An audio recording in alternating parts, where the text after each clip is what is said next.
ಮಡಿವಾಳ ಪೊಲೀಸರು ಒಂದು ಕಾರ್ಯಾಚರಣೆಯನ್ನ ನಡೆಸಿದ್ದಾರೆ. ರಕ್ತ ಚಂದನ ಮಾರಾಟ ಮಾಡ್ತಾ ಇದ್ದಂತ ಆರೋಪಿಗಳನ್ನ ಬಂಧಿಸಿದ್ದಾರೆ. ಆಂಧ್ರ ಮೂಲದ ಶೇಖ್ ಬಾಜಾನ್ ಅನ್ನುವಂತಹ ವ್ಯಕ್ತಿಯನ್ನ ಬಂಧಿಸಲಾಗಿದೆ. 7 ಲಕ್ಷ ಮೌಲ್ಯದ 285 ಕೆಜಿ ರಕ್ತ ಚಂದನವನ್ನ ವಶಕ್ಕೆ ಪಡ್ಕೊಂಡಿದ್ದಾರೆ. ಮಡಿವಾಳ ಬಳಿ ರಕ್ತ ಚಂದನ ಸ್ಯಾಂಪಲ್ ಅನ್ನ ತೆಗೆದುಕೊಂಡು ಬಂದಿರ್ತಾರೆ. ಇನ್ನು ಗ್ರಾಹಕರೊಬ್ಬರಿಗೆ ತೋರಿಸೋದಕ್ಕೆ ಅಂತ ಈ ಆರೋಪಿ ಸ್ಯಾಂಪಲ್ ಅನ್ನ ತಂದಿರ್ತಾರೆ. ಮಡಿವಾಳ ಪಿಎಸ್ಐ ರಮೇಶ್ ಅವರ ನೇತೃತ್ವದಲ್ಲಿ ಆರೋಪಿಯನ್ನ ಬಂಧಿಸಲಾಗಿದೆ. ರಕ್ತ ಚಂದನ ಮಾರಾಟ ಮಾಡ್ತಾ ಇದ್ದಂತ ಆರೋಪಿ ಅವನನ್ನ ಬಂಧಿಸುವಲ್ಲಿ ಯಶಸ್ವಿಯಾಗಿದ್ದಾರೆ. ಆಂಧ್ರ ಮೂಲದವನು ಶೇಖ್ ಬಾಜಾನ್ ಅನ್ನುವಂತ 38 ವರ್ಷದ ವ್ಯಕ್ತಿ 7 ಲಕ್ಷ ಮೌಲ್ಯದ್ದು 285 ಕೆಜಿ ರಕ್ತ ಚಂದನ.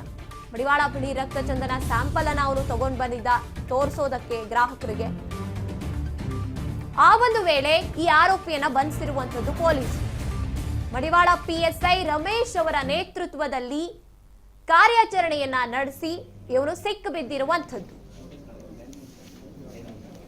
ಮಡಿವಾಳದಲ್ಲಿ ನಡೆದಿರುವಂತಹ ಘಟನೆ. ರಕ್ತ ಚಂದನವನ್ನ ಯಾರು ಅವನ ಕ್ಲೈಂಟ್ ಇರ್ತಾರೆ, ಅಂದ್ರೆ ಅದನ್ನ ಪರ್ಚೇಸ್ ಮಾಡೋದಕ್ಕೆ ಅಂತ ಬಂದಿದ್ದಂತಹ ವ್ಯಕ್ತಿಗೆ ಸ್ಯಾಂಪಲ್ ತೋರ್ಸೋಕೆ ಅಂತ ಈತ ತಗೊಂಡ್ ಬಂದಿರ್ತಾನೆ. ಆ ವೇಳೆ ಸಿಕ್ಕಿ ಬಿದ್ದಿರುವಂತದ್ದು ರೆಡ್ ಹ್ಯಾಂಡ್ ಆಗಿ ಪೊಲೀಸರ ಕೈಗೆ. ಮಡಿವಾಳ ಪಿಎಸ್ಐ ರಮೇಶ್ ಅವರು ತಮ್ಮ ತಂಡದೊಂದಿಗೆ ಇವನನ್ನ ಬಂಧಿಸುವಲ್ಲಿ ಯಶಸ್ವಿಯಾಗಿರುವಂತದ್ದು.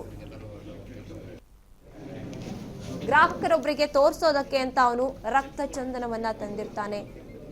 ಎಷ್ಟು ಬೆಲೆ ಇದೆ ರಕ್ತ ಚಂದನಕ್ಕೆ. ಅಂಡ್ ಇದು ಮಾಡುವಂತ ಅಂದ್ರೆ ಯಾವದನ್ನ ರಕ್ತ ಚಂದನವನ್ನ ಆಗಿರ್ಬೋದು, ಚಂದನವನ್ನ ಈ ರೀತಿಯಾಗಿ ಶ್ರೀಗಂಧವನ್ನ ಆಗಿರ್ಬೋದು ಮಾರಾಟ ಮಾಡುವಂತದ್ದಾಗ್ಲಿ ಕಡಿಯುವಂತದ್ದಾಗ್ಲಿ ಅದು ನಿಷೇಧಿಸಿ ಇರುವಂತ ಅದನ್ನೇ ಮಾಡಿರುವಂತದ್ದು ಇವನು.